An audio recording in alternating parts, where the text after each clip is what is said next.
Hello, viewers, wherever you're watching us from. This is the Gambia Football Federation special edition of our Football House updates. And this morning, I am your host, Amadou Oba. As you all know, the Scorpions quest for a place at the maiden Afcon finals returns in March, as the Confederation of African Football already communicated with the new date set for the double encounters against Angola and, of course, the Democratic Republic of Congo.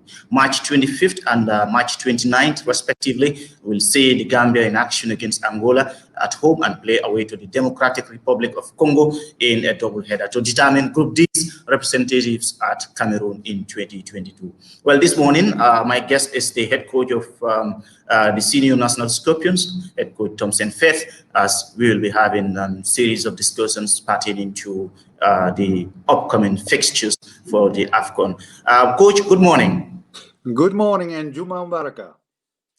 How are you? I mean, how's the season right now over there? Yeah, we are in the winter period here, so it's quite cold to 2-3 degrees, but it's nice. It's not raining. It's okay. But more worrying is a little bit the COVID situation. What is still stable in the way that we have 2,000 cases on daily basis, 50 people who die daily, and that's still scary. Football is still behind closed doors, and it limits people to move. They are even talking about closing borders and so. But for the rest, me and my family, we are doing fine, and everything is going well. Thank you very much. Hope you too. That's good to hear. I mean, we all know globally it's something that is a global concern right now, the COVID-19 pandemic, and we hope that you and your family and, of course, everyone is safe out there as well. Thanks for joining us this morning, head coach. You're welcome. You're welcome.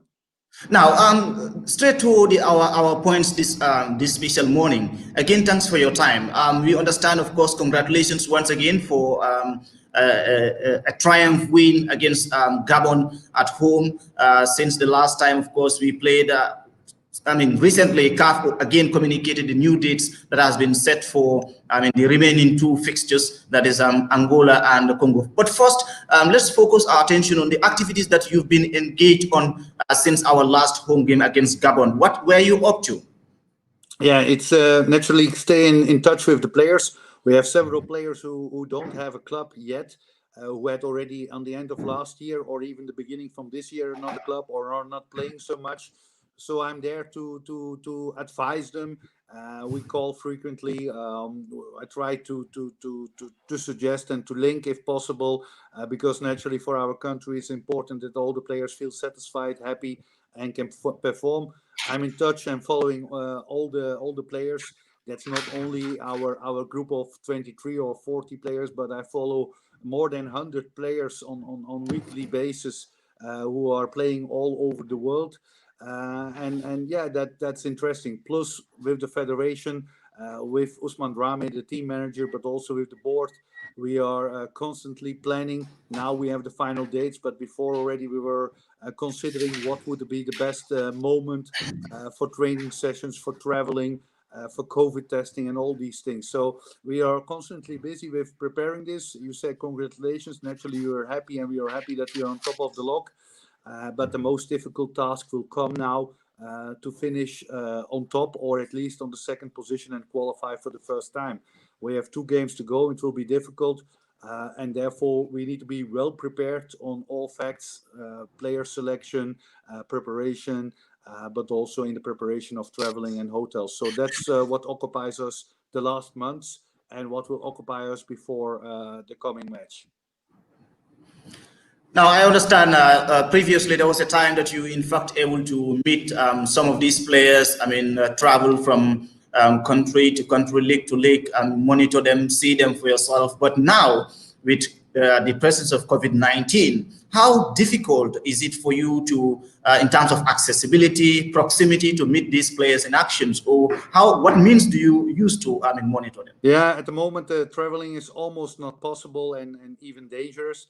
So I upgraded my TV channels and my internet, and I follow most of the players online or via TV, live TV. We have naturally many players in Belgium, but also Italy, in Germany, In Scandinavian leagues, they are lucky enough off. Norway, Sweden, Denmark, they are now in a winter break. Many teams are in a winter break at the moment, but the teams who are playing, I try to follow through social media, through internet live streaming, or live on TV. And actually, we talk on weekly basis with the players. I'm in touch before or after games to hear how they perform and to talk with them how they feel. Earlier on, the Confederation of African Football, of course, did send, a correspondence with regards to the new dates. You're playing at home on the 25th of March against the Palancas Negras of Angola. A very huge game, which would perhaps determine, again, another step moving forward to this continental showpiece as far as the Gambian football is concerned. But tell us your reaction or feeling about these new dates, 25th and 29th. To be honest, I'm very happy. I think before that we got official dates, I discussed with the federation that I would be happy with these dates. I think 25th gave us the opportunity to get all the players in time in Gambia, plus to have normally 2 days, Tuesday and Wednesday, training time. It will be maybe some difficulty for Gabon, for Angola, sorry, who have several players in Angola and several players in Europe. Who has to find out if they come immediately to us or if they go first to another spot. And naturally, then we have time enough after the Angola game to travel to DRC. So I'm happy with these dates, and it's good that we know them now because it helps us to plan in advance all the arrangements, what has to be done. But as a coach, in preparation for the team, in time to recover and to get all the players ready, it are the best dates possible. Talking about preparations, talking about plans, of course, earlier on I did spoke to the team manager, Osman Chodrame, who've had, delved in the issues of preparations administratively and logistically. But as a coach, having almost 2 months to prepare for the match, what do you have in mind? Yeah, naturally, it's different than when you can work every day with a team. My players will only arrive on Monday the 22nd, and I know that I have only 2 training sessions. But I'm already 12 years national team coach, and I'm so used to that job, so that I'm not worried about.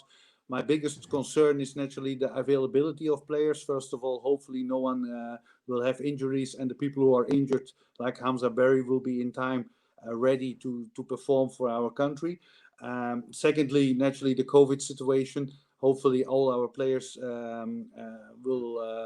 will be healthy, will not be infected with the COVID.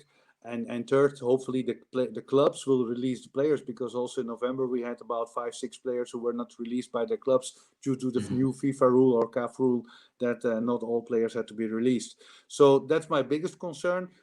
Further, like I said, we analyze the performances of the players. Naturally, in theory, we always have a similar squad. And I think that's very good, the stability. If you know that you have only 1-2 training sessions, it's useless to invite 5-6 new players, because you will have no time to train them, to teach them what you want.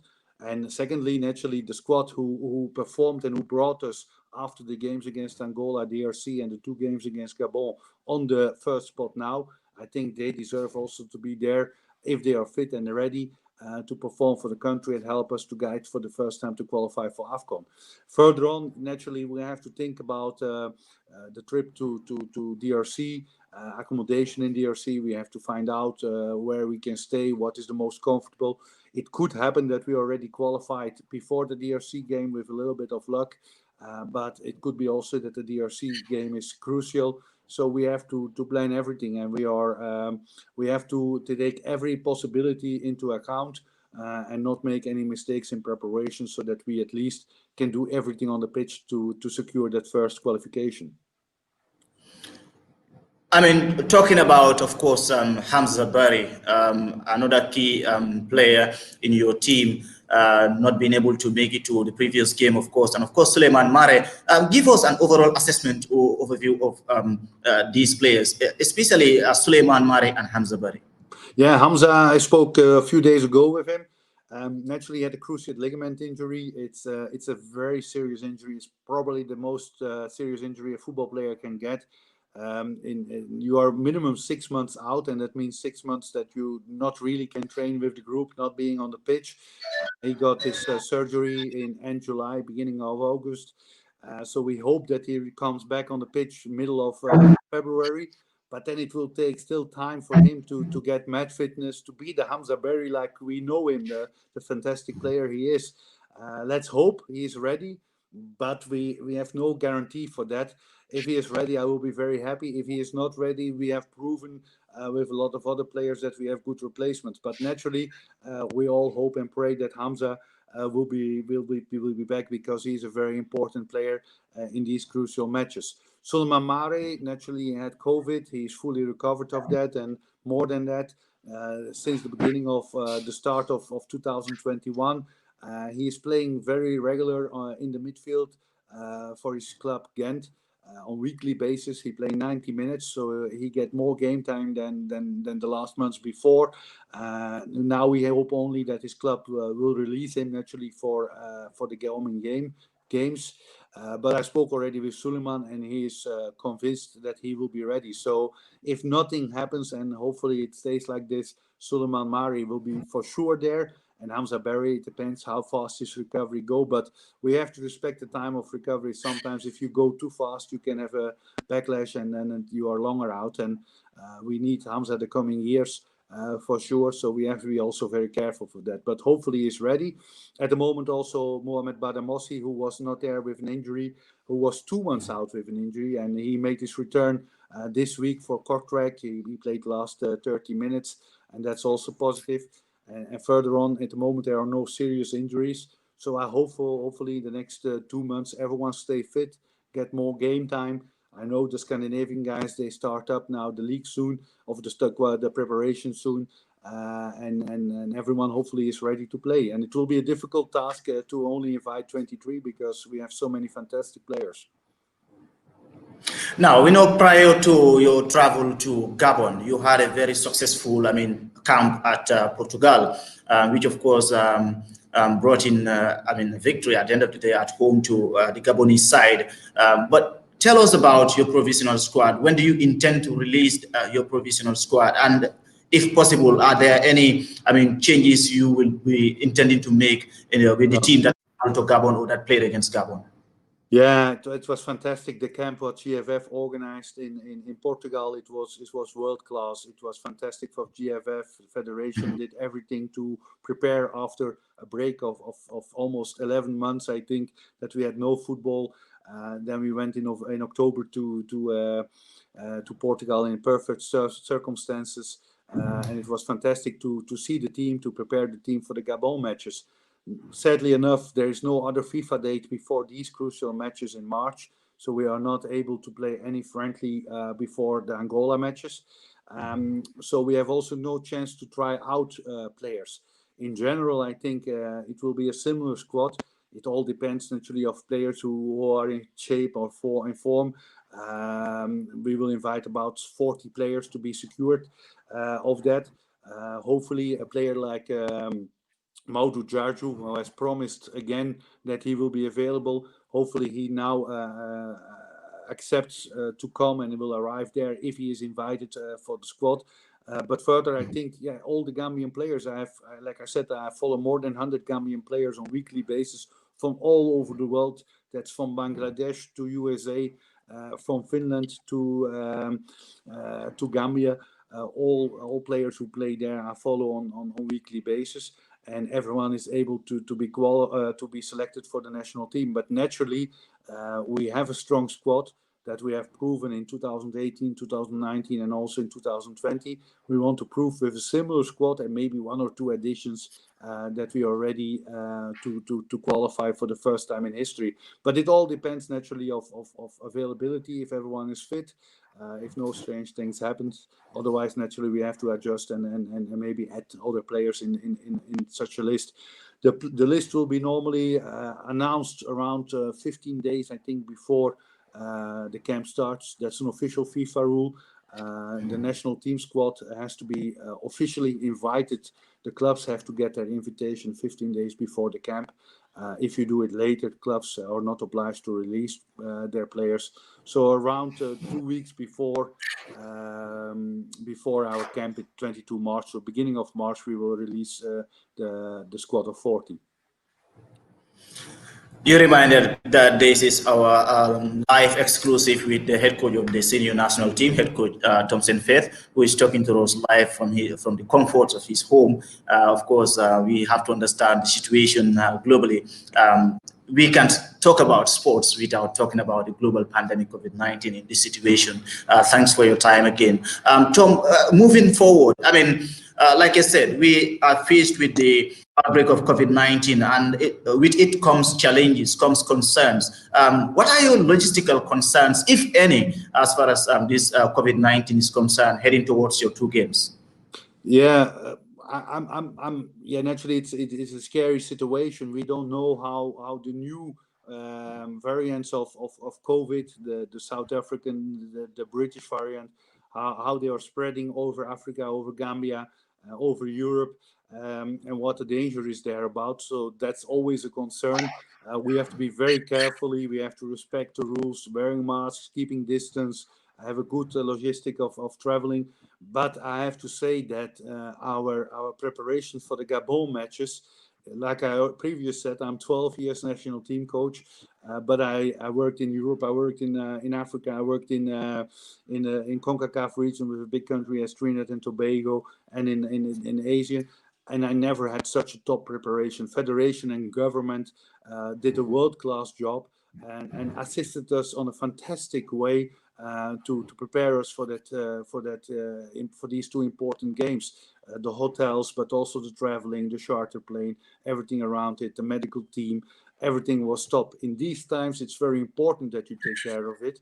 Some federations didn't do it. Remember in Portugal, where Guinea-Conakry couldn't play against us because they had 6-7 COVID cases. Other countries, Mauritania, Mali, had in October also several COVID cases. Till now, and hopefully it stays like that in October and November, no player got infected during the camp of the national team, because naturally Suleiman Mari was positive after 2-3 days, but that is an infection what he got before he traveled with us.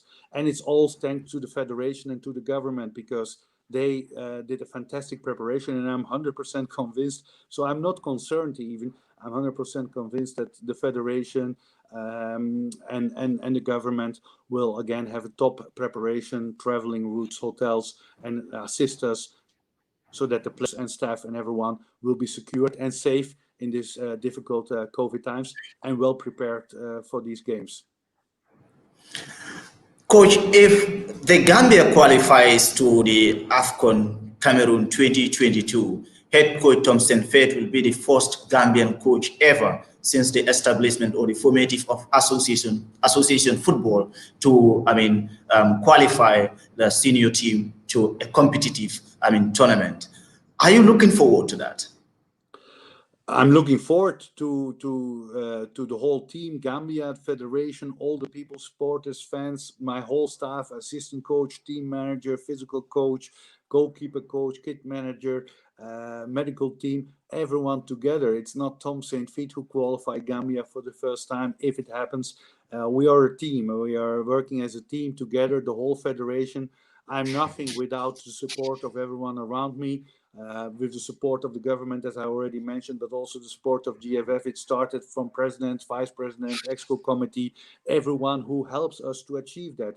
A coach is one part of the chain, and naturally I would be very proud and very happy, but it's still a tough task. We are not yet qualified. We are in pole position. We are leading the group. We need to win against Angola. If we win against Angola and in the same time Gabon wins against DRC, then we are qualified on the 5th match day. Then the DRC game is even not important anymore, because then we will have 10 points, and also Gabon will have 10 points, and DRC will be third with 6 points, and they can't catch up in the last game. But if DRC would get a point in Gabon, or would win against Gabon, we need to win against Angola and a draw in the DRC to be 100% sure to be qualified. So it's not an easy task.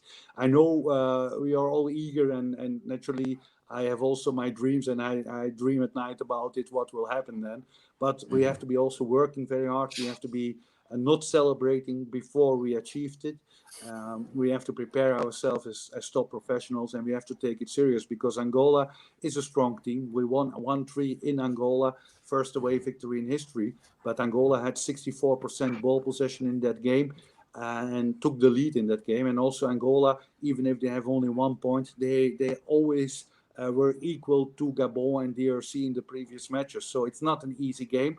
But naturally, with the previous games and the confidence we have, with the quality of players we have, and the quality of preparation we had in the previous matches, I'm convinced that we can do it, and I'm looking forward to it, to celebrate with everyone. As I said, it's a team performance. It starts from bottom to up, and everyone in that chain is part of the achievements. It's not one person who achieves it, it's teamwork, and naturally the players are crucial in that. Finally, what do you expect from the public? I mean, you've made mention of the stance that everyone is taking, because, like you said, a win for the Gambia is a win for everyone. You've made compliments to the GFF, the Gambian government, the media, the public. What do you expect from Gambians inside and outside the Gambia? I hope they can celebrate all together with us. I mean, this is so important for the country. We were always the underdog. We were always, with all respect, the small country. And if we can achieve that, we put ourselves on that map in African football. We already, the last 2.5 years, have proven to be competitive against the biggest nations in African football. We played twice, Algeria drew twice, we beat Morocco, we beat Guinea, Gabon, Congo, Brazzaville, Angola, Benin. So we have proven already to be competitive with the best of African football. But naturally, it would be fantastic for every Gambian in Gambia, all over the world, that we can celebrate and be proud with our red, blue, and green flag, and be proud of our country. I hope we can achieve that together. I remember the fantastic games we played with public. My first game against Algeria with 40,000 people, and the celebrations around. Gambia is a football-loving people. People know football. People love football. People live football. And these people deserve already for 40 years to be part of the biggest tournament in African football. And hopefully, and we will do all, GFF, government, staff and players, we will do all to achieve that dream come true. And hopefully we can celebrate it. I'm not sure if in March public could be allowed in the stadium. It depends naturally of the COVID situation and the rules and the security. But sure, there will be a time that we can celebrate, and hopefully we can fly all together to Cameroon. Coach, finally, before I take a leave of you, any final message that you want to share? Perhaps that my questions weren't up to that I may not have asked you either. No, I think you ask very good questions. I think this is a dream for everyone. I mean, for every coach, for every member of the staff, for federation, government, and we are all living that dream. But we have to be also realistic. We play against very competitive countries. We are at the moment 157 in the world, Angola 120, Gabon 83, and DRC 54. We're gonna go for that dream. We're gonna do everything for it. Let's work together as one team. We have all the same intentions, and hopefully we can celebrate. And for the coming months, very important, take care of yourself, be careful, because COVID is still there. Wear masks, keep distance, respect the rules, and then hopefully we can celebrate once together, all together, a qualification. Thank you very much. Thank you so much, Coach Saintfiet, for your time, and regards to your family, and I hope you also stay safe until we see you again. Thank you very much. You're welcome. Thank you. That was Coach Saintfiet speaking to us via our social media platforms here on Gambia Football Federation. Your special football house talk with me, Amadou Oba. Special thanks to all of you. Remember, Saintfiet, who is expected to announce the provisional squad sometime later, masterminded a shock defeats over Gabon and away to Angola, and drew at home 2-2 with DR Congo. Now, the Scorpions need a maximum 4 points to secure a place in the finals for the first time in the history of Gambian football. That is all we have for us here. Special thanks to my technician Omar Toure and of course my producer Babukar Kamara, GFF Communications Director. For me, Amadou Oba saying bye-bye and keep supporting.